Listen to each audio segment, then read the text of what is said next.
McKinsey probably didn't invent this, but this is where I learned it, was the trust equation, which is, trust equals competence plus reliability plus intimacy divided by self-orientation. You need somebody that you can trust. Searchers get anxious about their boards and they probably over prepare sometimes for meetings. And I think having real trust, particularly in your investor directors, is really important. And that takes a long time to build. That's not necessarily just someone that's your buddy, that's somebody who you trust and have enough intimacy with that they can give you hard feedback. Welcome to the fourth episode of our Right to Win series with Trilogy and Pacific Lake. I'm joined by Perrine and Lindsey Gray from Trilogy and Pacific Lake, respectively. We're trying a new format in this episode. Instead of having a guest, we're doing an AMA episode. We've gathered questions from a number of different sources and organized them into a couple kind of key themes and categories that we'll go throughout the episode.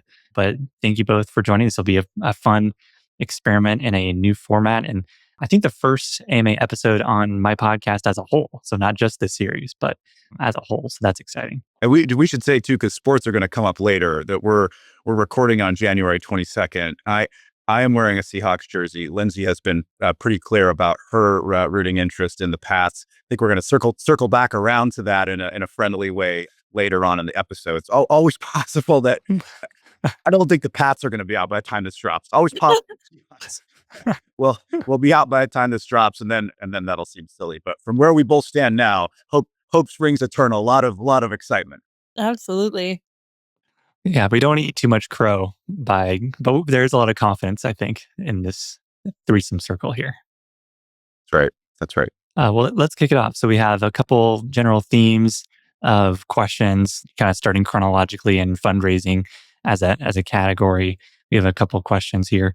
Maybe a good place to start would be this question about identifying industries before the search. So kind of during or even pre-fundraising, and identifying industries that are a fit for search that may have enough targets, but that also may have some personal tie. Either the potential searcher has a background there or is an interest in it, or there's some kind of Venn diagram overlap that the searcher can find that works within the industry. So maybe what are your thoughts and maybe feedback for someone who's thinking about what industries to look at as a part of their fundraising? Yeah, I'm happy to kick us off. We talk a lot about, industry driving a search process. And often the question comes up, well, how do I know where to start and come up with an industry to dive into? And so I always tell everyone, the goal is simply to identify a topic or industry that you're excited about exploring, and then to continue to drill down into that industry to identify whether or not there's a business model and ultimately a target that you'd be excited to run as a CEO. And there are a number of ways that you can come up with those industries or topics to explore.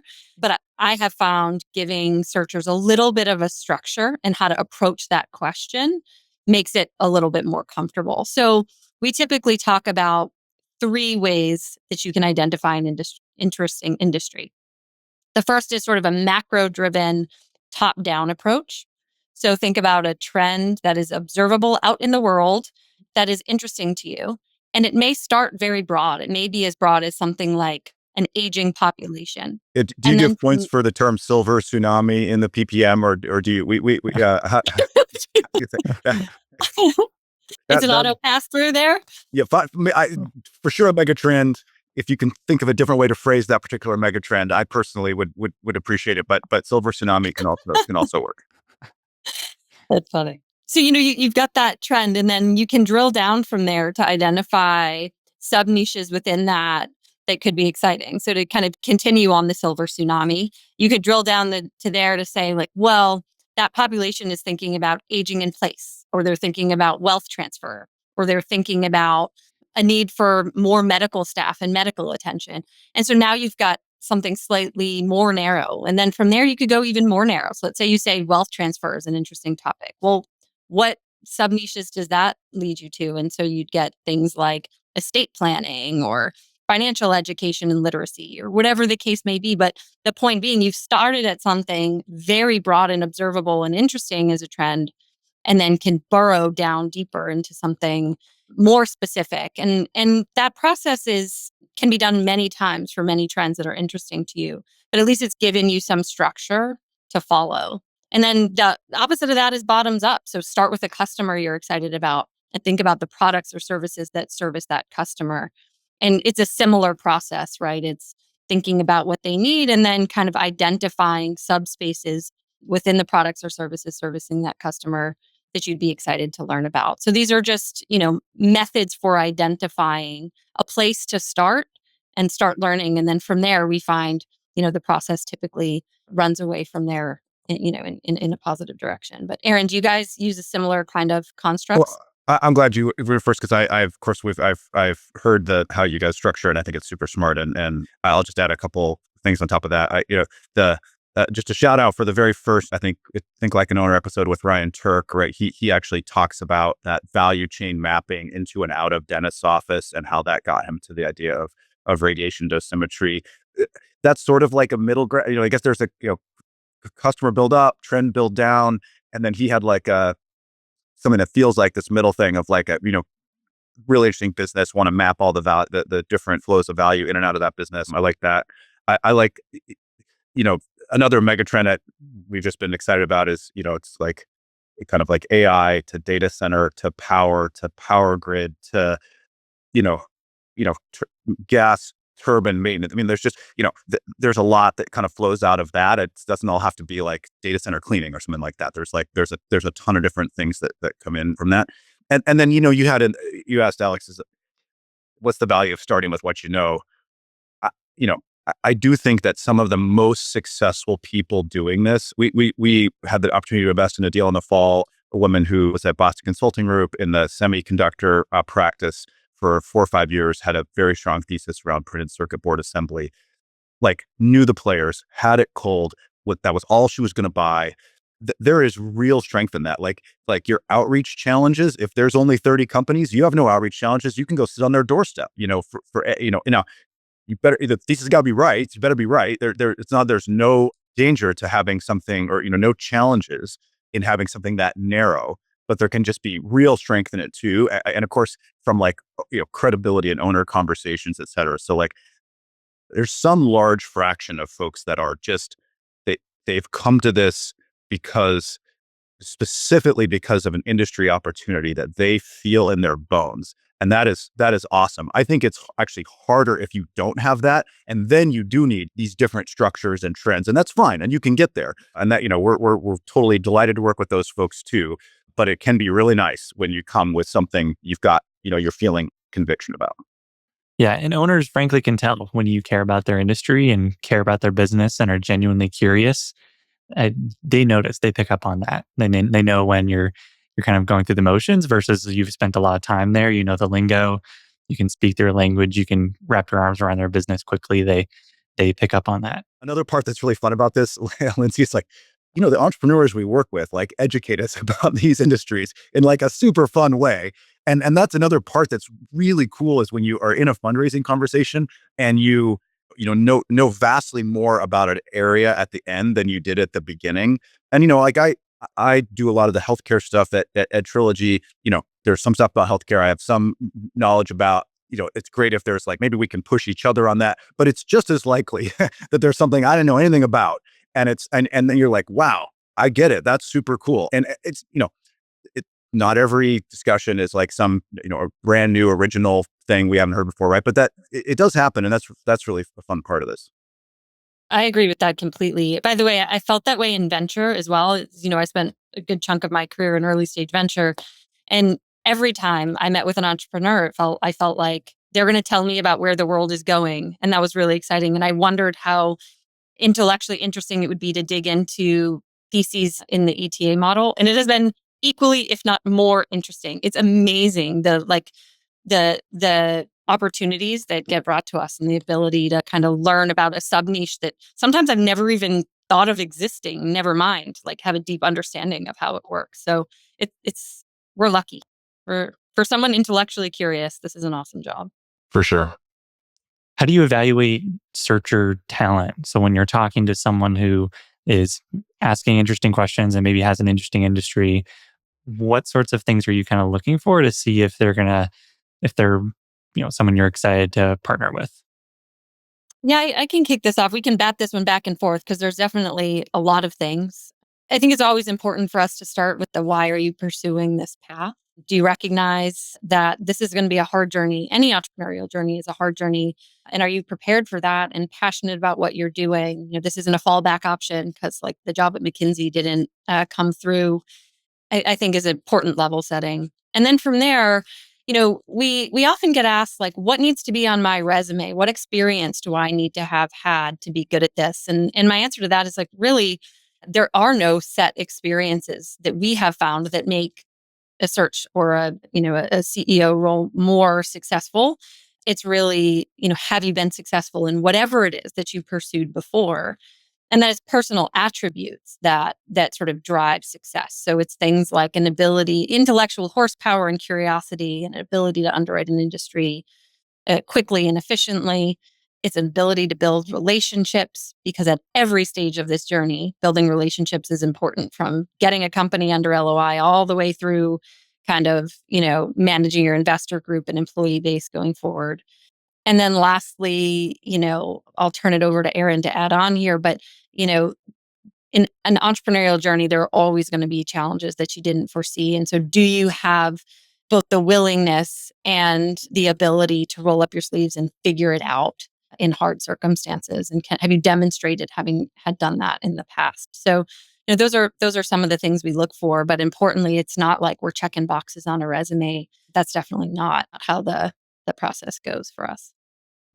Yeah, really similar. I mean, I just to be super clear for us, it's a distinctive record of achievement, drive, and ambition, which is sort of like a kind of like a killer instincts category, EQ, and then strength of thesis research. And we want you to meet with a lot of the folks here at Trilogy. Is going to be at least 4 interviews. We do behavioral interviewing. We want to get underneath, what drives you, what you've done in the past.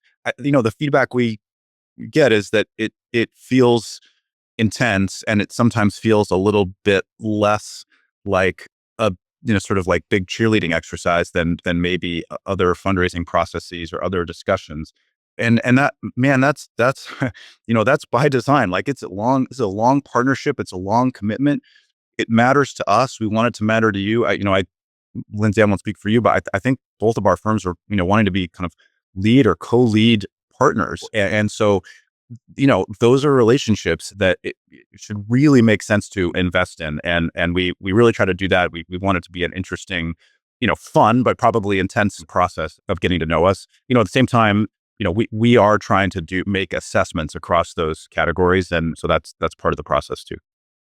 By the way, I think that's a very fair question for entrepreneurs to ask their investors in the process. What matters to you? I love it when entrepreneurs ask me that question. What matters to you in this conversation and what we're looking for? And it's, it can be answered in a way that doesn't give away the cheat sheet, but that makes it clear. Like I don't think Trilogy is either like hiding the ball on these things. These are the qualities that we look for because we believe that they are, what leads to success. So that's a fair question to ask your investor. What are you looking for in this? By the way, I will turn it right back around and say, and what are you looking for in this partnership? And I think that's a great way to lead off a relationship. 100%. We have a kind of acquisition model question, which I think is kind of interesting.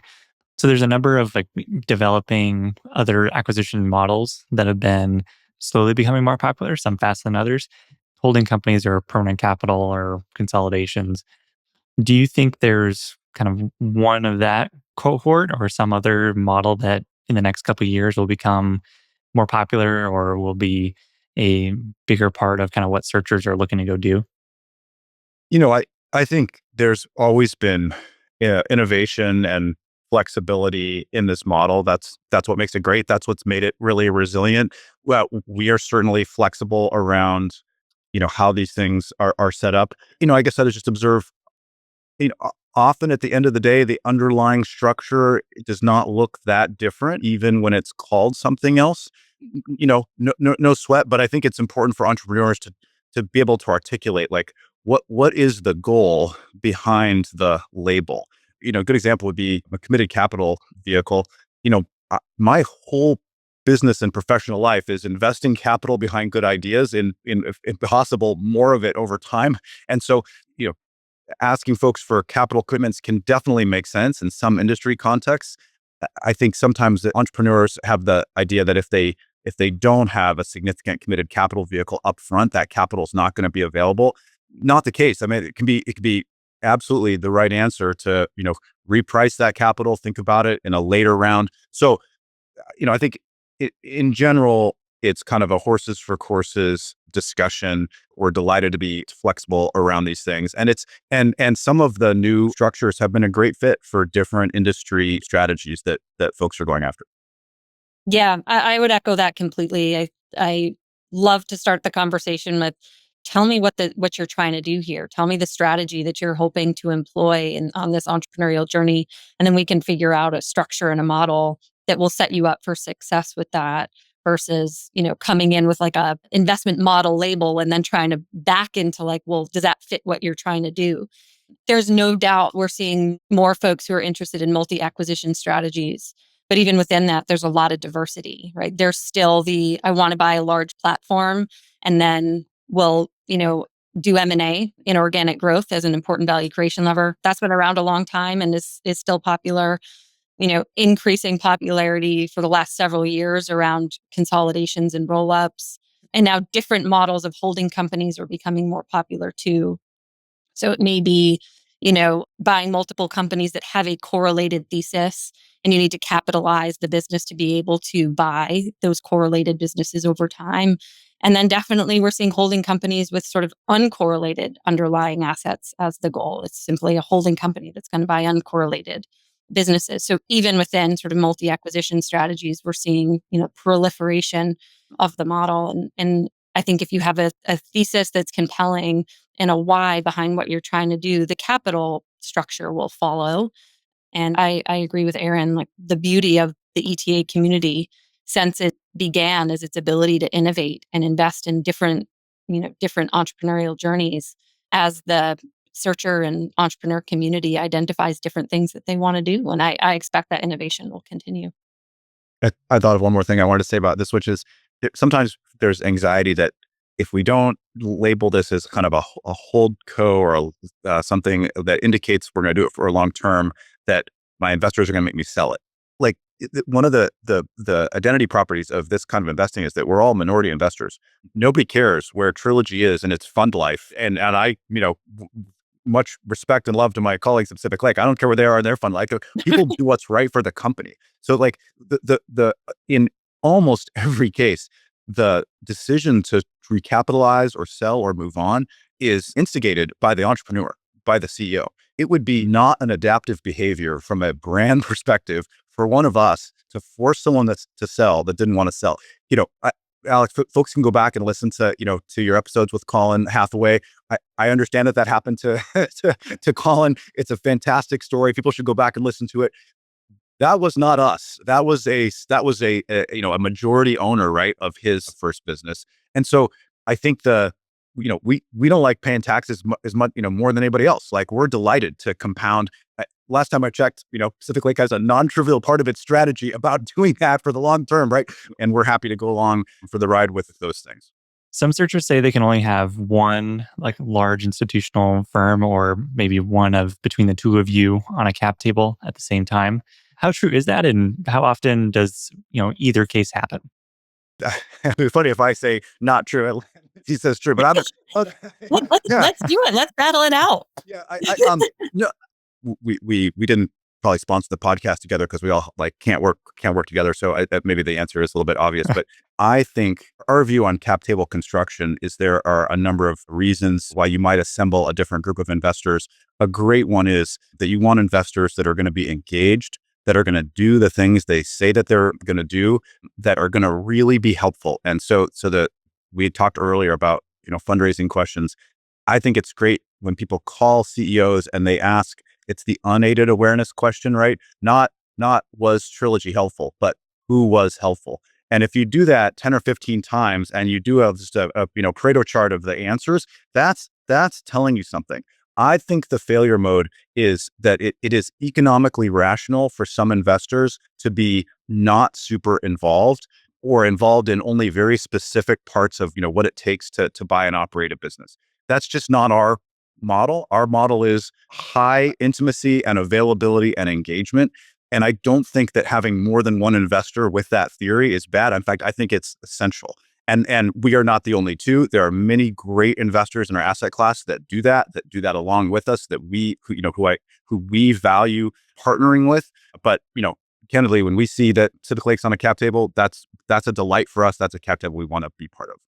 Yeah, unfortunately, we're not going to get to debate on this one because I totally agree that it's definitely not true that you can't have more than one institution. Of course, every entrepreneur gets to design their own cap table. It's the beauty of this model. You are captain of the ship and you can design it. But there have been many circumstances where we've been with Trilogy or other kind of institutional investors, if you want to call them that, and are very happy in that position. And in fact, there are many circumstances in which we've made extra room. If our allocation initially was 20%, we're like, if you need to take that down to 17 or 18 to get this other investor that we know is going to be value added during the search and operating phase, we will make room for that. So, we recognize, as Aaron said, that surrounding yourself with people who are going to be helpful is good for you as an entrepreneur, and it's good for me as your investor at the end of the day. And we're aligned on that. So, again, entrepreneurs get to choose how it goes, but it's certainly possible to have folks like Trilogy and Pacific Lake together on a cap table. And maybe we should just acknowledge, on the flip side, there are occasionally times where we find ourselves, without as much help in the cap table as we would wish. And that's really tough. That's tough for the entrepreneur, because if for some reason the deal's not going to be the right fit for us, it's, you don't have as many good alternatives for somebody to come in and lead. But it's also then becomes like a cat herding exercise of trying to align folks and get folks on the phone. And man, that person was so available during fundraising, but they're just one person and now they're on vacation. I can't get in touch with them.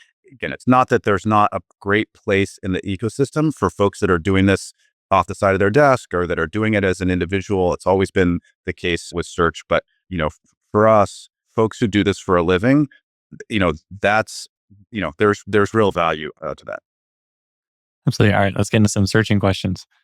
So what does it feel like when a search is going well? Like, what tells you that a search has been, off to a good start or is hitting a stride, especially because the outcome, especially for the searcher, feels very binary. Like either I find something or I don't. And that can be certainly nerve-wracking as a searcher. And don't ask me how I know that that's the case. But when you are, as an investor, and you're receiving communications, or maybe you have a more regular cadence of communication with a searcher, what does it look like when it's going well? And what does it sound like? And what does that kind of imply for other searchers who obviously want to have a good search too? Yeah, I'll say what it sounds like is that the searcher's learning is compounding over time, which can be really hard to measure, but I'll try and give some hints. So like, they are connecting with industry insiders and getting a deeper understanding of that industry or market with every conversation, right? And those relationships are strong enough that they lead to new introductions, that lead to more information, that makes you more of an insider, that leads to more relationships. And that flywheel of, relationship building and knowledge building is continuing and building upon itself over time. And so a question an entrepreneur can ask themselves if they're kind of in this mode is, do I understand this industry or this niche well enough that I can start to outline the dimensions of what a good business looks like in this industry? Or do I still have major gaps in that understanding? And like really having an honest conversation with yourself about if you can do that will tell you if you're getting deep enough in your learning. And then the second question is, do I currently have, depending on where you are in the timeline, the number may change, but 2 or 3 or more relationships that I can call on for the next round of introductions as I seek to fill my knowledge gaps? Do I already have warm enough relationships that I can call upon those people? And if the answer is no, then I'd say, you may be talking to a lot of people, but maybe not truly building a relationship that, you can use and leverage to grow your knowledge base over time. So those are 2 questions we tell searchers to ask themselves. And the last thing I'll say on this is we just looked at this data for 2024 and 2025. For deals that Pacific Lake searchers closed in 2024, 2025, that deal that they closed was put under LOI at the 19-month mark in their search. And then it probably took another 4 to 6 months to actually close that deal. So don't get frustrated if you're in month 6 and you feel like you don't have objective measures of progress. Come back to what I just said to look for and, ask yourself the question, is your knowledge compounding over time? But recognize it does take time. And searchers who sort of kind of give up on this, industry thesis, compounding knowledge approach, I think come to regret it when they give it up too early. So I know it's hard in the 12 to 19 month slog is a hard one, but power through was my advice. What do you think, Aaron? No, yes to all that. I was going to if I just distill it down to one thing, which it's not just one thing, but just for podcasting's sake, seller meetings. We ask folks to track this metric, quality seller meeting, which is that you're under NDA and you've shared financial information and you're having an in-person meeting with a seller. And so that there's some indication there that they're a real seller, they're taking you seriously. It's not just a Zoom meeting, whatever it is. And I would just say when you're having seller conversations, you're not, just sitting in your WeWork and emailing people. You're not on the fringes of a trade show. You're sitting down, you're having coffee, and I just think that tends to lead to all the things that you're identifying. To Lindsey, which is introductions to others, introductions to river guides. Whatever, increased competence, and increased fluency. We were both in this deal a little while ago now, but Tom and Roland, who I know work with you guys. I mean, there was this thing about they had just really become industry experts, but people were calling them to ask them about the industry, because they had so many seller conversations. That stuff's really great. I'm not saying that's easy to do by any means, but I don't think emails sent or response rate. We do not find that comparing those is that helpful. It goes into these kind of entrepreneur anxiety cave a little bit, but I just can't correlate them. It depends too much on the industry and on your strategy. But quality seller meetings to us is a metric that there really is some correlation with, and so we like to ask folks to keep track of that one. One funny one I was just thinking of is, are they flying enough that they hit status on an airline? Like are they getting in person enough that they occasionally get, maybe a first class upgrade or something like that? Those are things I think about sometimes. On a deal question, we're kind of just talking about it right now, actually. What are some maybe learnings from recent deals that other searchers should be aware of or start thinking about, and maybe also some stumbling blocks to avoid too? Yeah, I can take this one. I think 2 key headlines when we look at sort of deals that have gotten done or where searchers have struggled. One is quality, quality, quality, right? In a tougher environment, it is tempting to lower your bar for quality to put a deal under LOI. And we would say, don't do it. Maintain the the bar for quality and be ruthless about culling opportunities that don't meet that bar, which again is easy to say, hard to do in a challenging environment when you're in month 18, right? I appreciate that. And then, we talked about relationships being key, but we looked at the 16 deals we acquired, we participated in last year that our searchers acquired. And 8 of those 16 deals in 2025 came from warm intro or a relationship that was longer than 12 months. So relationships really are key. And then we looked at the 16 deals that were under LOI in 2025 that we didn't get done. Coincidence that 16 that we did and 16 that died. But, there were kind of 4 key reasons. The first one was sort of a weak value proposition or moat. It was not a mission critical business. It was in a highly competitive market where it didn't have a sustainable right to win. So that was kind of the first one. The second is poor revenue quality, which was probably very much related to the first. So again, quality of business and revenue. And then the third one, valuation. But I'm with Aaron. I wouldn't get too maniacally focused on valuation at the beginning, because if it's a super high quality business with tailwinds and growth, valuation can usually be figured out. Sometimes it can't, and those deals died. And then the fourth one is AI risk. There were a couple, including the one that I mentioned, that died on that. So, metrics alone don't get a deal done. Many of these companies had, rule of 40 plus, but at the end of the day, we couldn't look at them and say, these are going to have sustained right to win in a mission critical industry. And so, those are the ones that die. So quality continues to be the key. I love it. I'm going to just go to different directions, say something hyper specific, which is MSO-PC structures. So I just get to work on a lot of different healthcare deals. If it's a healthcare provider, often you need a professional corporation and a managed services organization on top of it. That's getting more complicated because, among other things, law in Oregon that changed that structure in a way that probably makes it harder or impossible to invest in. The different laws around MSOPC structures are different in different states. The very specific thing is there's deal. I'm going to call the ball. I think it's actually going to close while we're taping this podcast that and I are both a part of. Very, very exciting. I won't say too much more about it, except that if the lender thinks they need to have a security interest at the PC level, they do not. In fact, they really shouldn't in most states, and their attorneys may not really know that. And so, maybe the bow I'll tie around it is if you're doing healthcare, it does, I think, help to have investors that know something about that and can help guide some of those discussions. But so in the broadest sense, love all of Lindsey's points. That's just one that I have a recent headache about. Although it all worked out. Moving into some operating questions. What does a great board look like? And how do searchers pick good board members for both themselves and their own personal goals and the company that they're going to go run? Can we just direct people to Chris Hendrickson's guided research about? So this is a topic that we've all been talking a lot about, and a number of folks from Lindsey's firm led a discussion about it at Stanford conference. Mitch Cohen on our team and Chris at Pack Lake and other investors had a great discussion about it at the HBS conference. It's something that we really care about. I think self-critically, I think those of us that feel like we're in this conveners or leaders in this community feel like there's been a degradation in some cases in searchers' ability to form good boards. That's really, really important to us.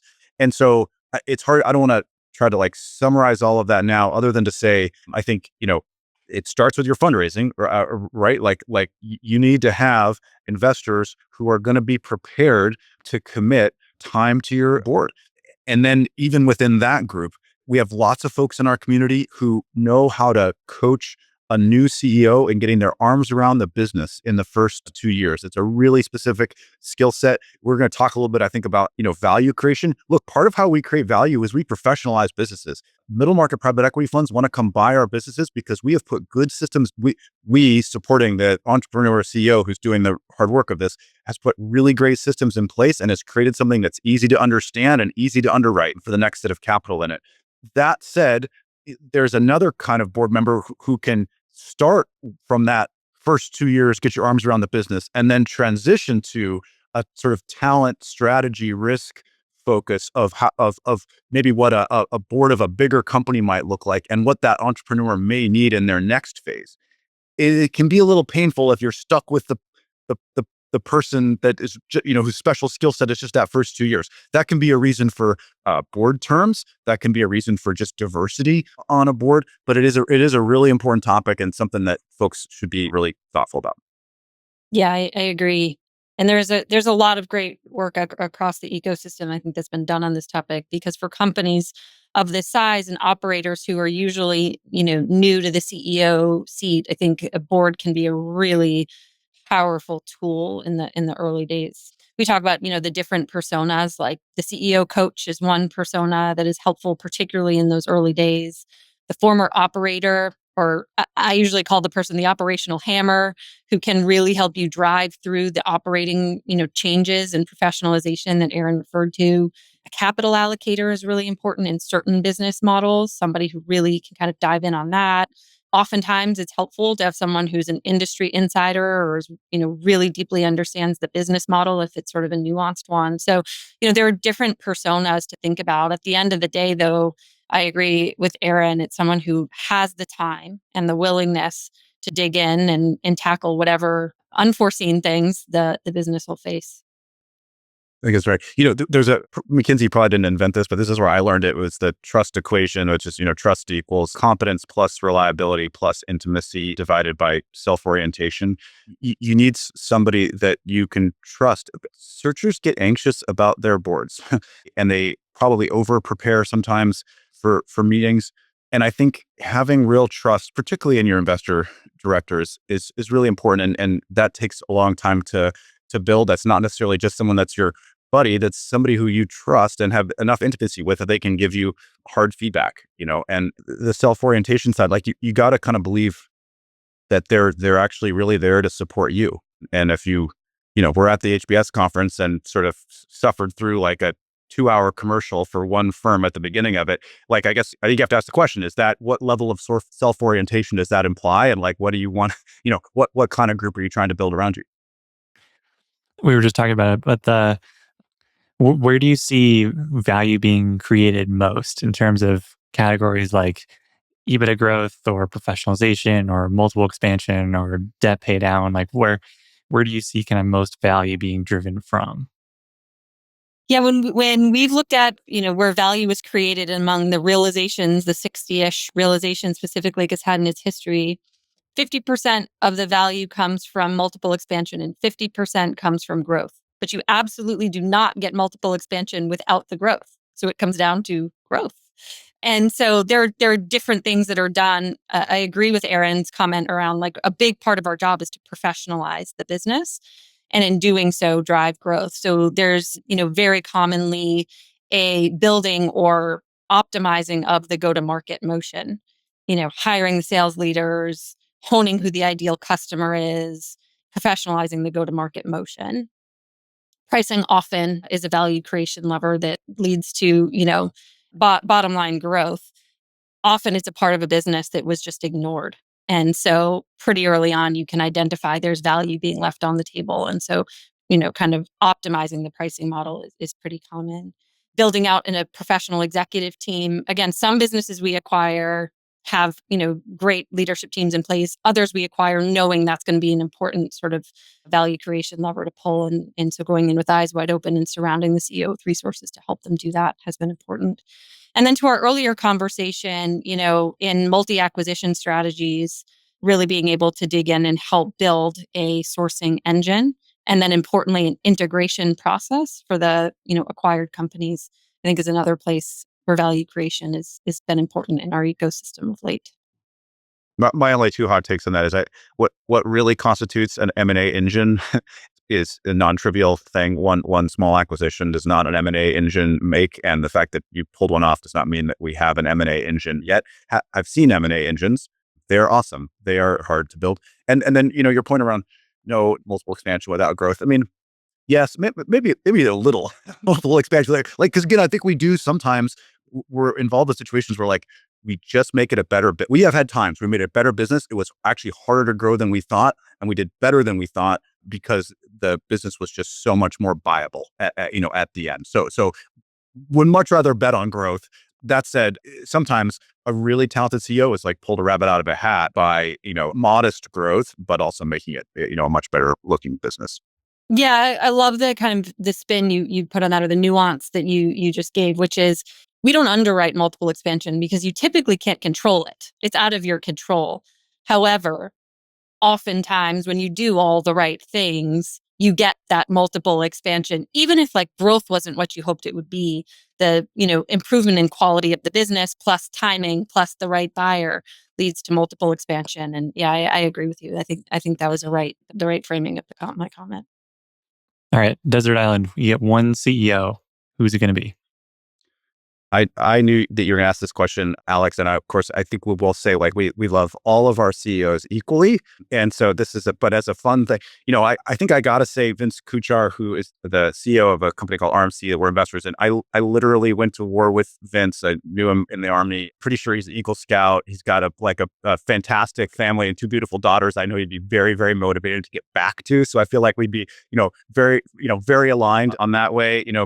Kush Das is like an EMT. Like if I was going to get hurt, there's anyway, there's lots of good options. But I feel like in terms of, building the boat, getting me off the island.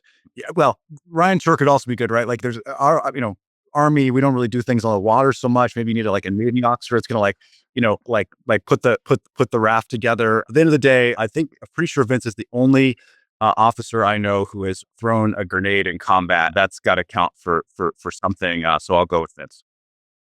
Good one. Yeah, I'd go with Ryan Turk. As you said, spent 7 years as a submarine officer in the U.S. Navy. I've heard him talk a lot about what it takes to succeed for a long period of time and confined underwater spaces. And after hearing those stories, convince anybody that he'd be a guy you'd want in your corner on a desert island or otherwise. Also just a wonderful human being, fun to be around. also has 3 beautiful daughters who he'd love to get home to. So that's a good one. That's a good motivator. You have a very good motivator. Given the Seattle-Boston locations, is there a Pat Seahawks rivalry firm-wide? Obviously, the two of you have your very passionate stances, but is there a kind of a firm-to-firm, back and forth that we have going? Well, I think Yeah. we should embark on an even more intensive one, and I'll just say there's some good kind of community analogs here, and Trilogy's had a great set of bets with the folks at Miramar, where we're Mariners fans first and foremost, candidly, and they, at least one of them, Kurt, is a big Astros fan. That's the team that cheated their way into the championship a few years ago, in case anyone doesn't remember that. And so I'm like 1 for 1 there. So we did a hockey one that the Kraken lost the Stars, and that resulted in me wearing a Stars jersey on LinkedIn. I think you can look it up. But in the college football playoff 2 years ago, Huskies persevered. And so Kurt looked so good in that Huskies jersey. So I'm just saying, like, I'm here for it. The Hawks, part of it is that it's not been long enough for the Pats. I think it's been 6 or 7 years. Brady was here announcing the Seahawks game last weekend. I think he and I are the same age. That just doesn't seem right to me, and it seems like you guys should be in the wilderness longer before you get to be this good again. So I'm putting the shit down. We're gonna get there. If not, I am willing to wear a Pats jersey on a Sunday of Lindsey's choice in the 2026 season. I say that because it's just not gonna happen. All right. Well, we'll challenge Met. And I'll add to it next time we're together. If either of our teams win the Super Bowl, you got to buy the other person dinner. Whether or not they play each other, that's the wager. Sounds reasonable. All right. This was really fun, guys.